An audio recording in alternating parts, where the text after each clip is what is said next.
Hey YouTube, Joeboy here. So today I want to talk about the Yonko Big Mom and her power level. And so guys, we actually haven't seen Big Mom really fight yet, and so with that being the case, there could be a whole lot more to Big Mom's powers and abilities and strength than we could really guess at this point in time. But I want to focus on what it is that we do know first, to perhaps better understand what will happen in the future. But you guys have probably read the title, you know where I'm going with this, so I do want to state that this is just my opinion. You may have a different opinion, but I'm going to try and argue my side to convince you that maybe perhaps I'm onto something.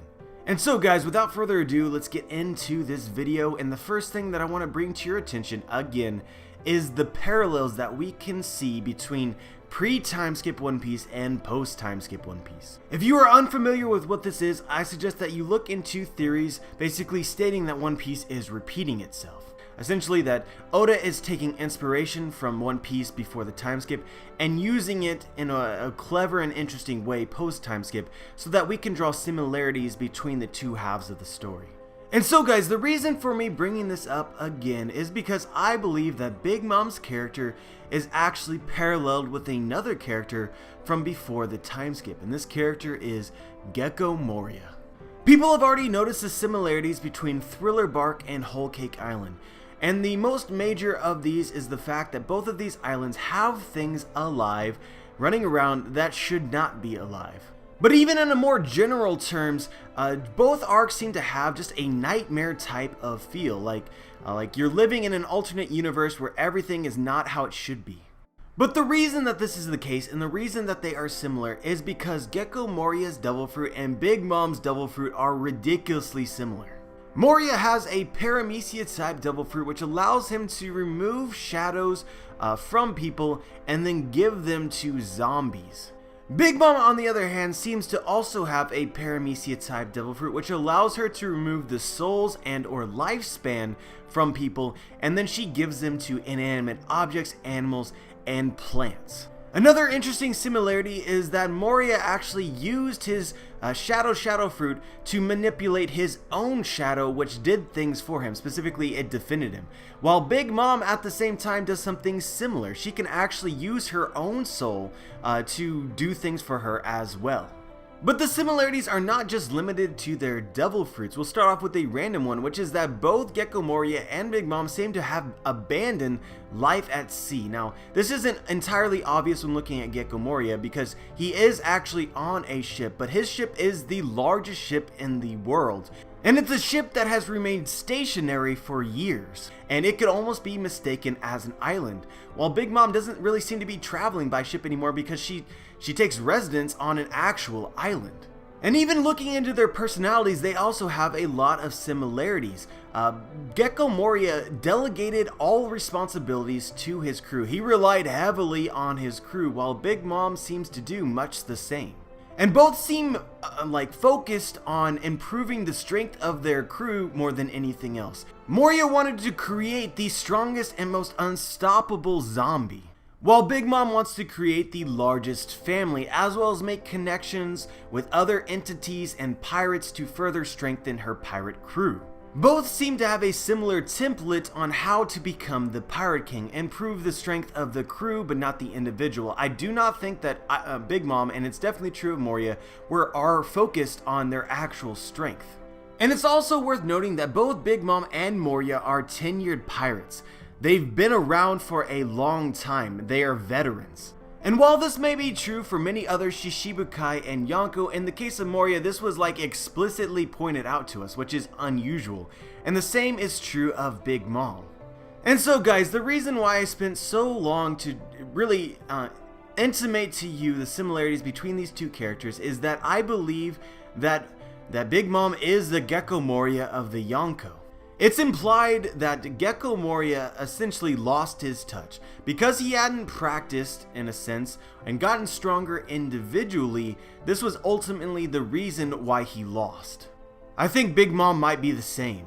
Big Mom seems so caught up in increasing the strength and size of her family, establishing connections with other pirates, and gaining benefits from them, including their own strength, that she may have forgotten about improving her own strength. And I do believe that it is incredibly ominous that Big Mom essentially gets things done because she orders her crew to do things for her. That only one time in the entire story have we seen Big Mom personally act, and that was when the Tamate Bako box was in danger. Let me run you through a day in the life of Big Mom. She eats sweets all day, preparing for tea parties that she has on a regular basis. She's going to scheme something up. She's going to make plans. She's going to order her crew to do things for her, and she's going to talk on the phone. That's pretty much what Big Mom is revealed to do at this point. Aside from growing insane and going on rampages from time to time. So I could definitely see Big Mom being rusty. And so guys, I want to say this, which is I do not think that Big Mom is weak. She's a Yonko, and obviously she would have to be incredibly strong. I just think that there's a lot of potential that she is rusty. Like, let's use Moria as an example. A lot of people argue that Moria is weak, and while I agree, I also disagree as well. I think that at one point in time, Moria was one of the strongest pirates in the world. He was an up-and-coming rookie that had a lot of potential. He fought on equal terms with Kaido at one point in time, it is said to us, as well as he has this ace in the hole technique in which he can gather in all the shadows that he's collected to make Moria incredibly powerful. But the reason why this didn't work out is because of the lack of practice Moria had. Essentially, he was overconfident, took on too many shadows, and made it easier for the Straw Hats to win. If Moria had only taken in a few shadows, or maybe up to 100 shadows, I do believe that he would have definitely beaten the Straw Hats in Thriller Bark. The overconfidence got to him, but just imagine the potential there with Moria's ability. He's able to take in 1,000 shadows. What if he could actually perfect that ability and use it in a fight realistically? That would almost put him on Yonko level fighting ability, in my opinion. And the fact that he actually thought that he could do that sort of implies that at one point in time he could. And so guys, I think Big Mom could be the same. I think at one point in time she was Yonko tier, but maybe not anymore. But I think that there's an important question I would need to address to convince more of you that this might be the case. And so guys, I said this before, but I want to say it again. How exactly would a Yonko get away with not being as strong as her contemporaries? If Kaido and Shanks and Blackbeard and Whitebeard were all a lot stronger than Big Mom individually, how did she keep her title? And the reason why I think that this happened, or is still happening, is because the Yonko do not normally fight each other.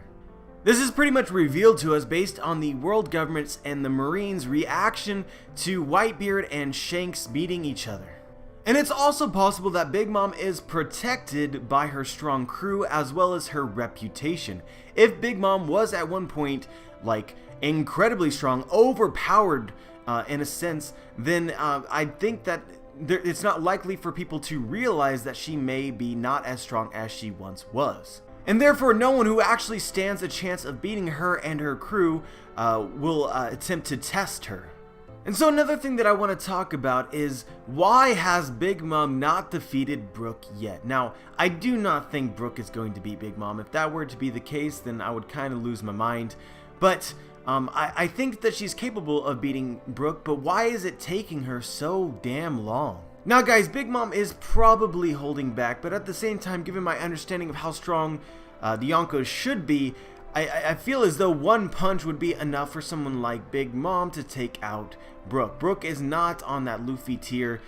He should not be able to put up anything close to a fight versus Big Mom, yet Brook has clearly taken some damage but is not knocked out yet. It's just weird. And so guys, at this point in time, I'm really wondering if it's actually possible for Luffy to take out Big Mom. But I do not think that this is the case, but given all these arguments, it's almost justifiable. And it's even worth noting that her Devil Fruit, while seeming to be completely overpowered and be able to defeat most fighters, it does seem to have a weakness. It seems as though someone would need to feel fear or willingly give up their soul in order for Big Mom to take their soul. And so if somebody doesn't want to give away their soul and is not scared of Big Mom, she may not be able to remove their lifespan. And so all things considered, this would make Big Mom's Devil Fruit very, very scary for anyone who does not have the courage and will to face her. But against anyone who could really actually stand up to her in an individual fight, her Devil Fruit from this particular circumstances would be useless. So Big Mom couldn't even really use her Devil Fruit in a fight versus Luffy or another Yonko, at least based on how we know she uses it now. But anyway guys, I do think that there's a lot of of things to get behind, with the idea that Big Mom is by far the weakest Yonko, and potentially rusty. But yeah, guys, let me know what you think. Let me know if you agree or disagree and why. Just share your thoughts. Like the video if you like the video. Dislike the video if you dislike the video. Subscribe if you want to be notified for my future videos. And as always, guys, have a wonderful day.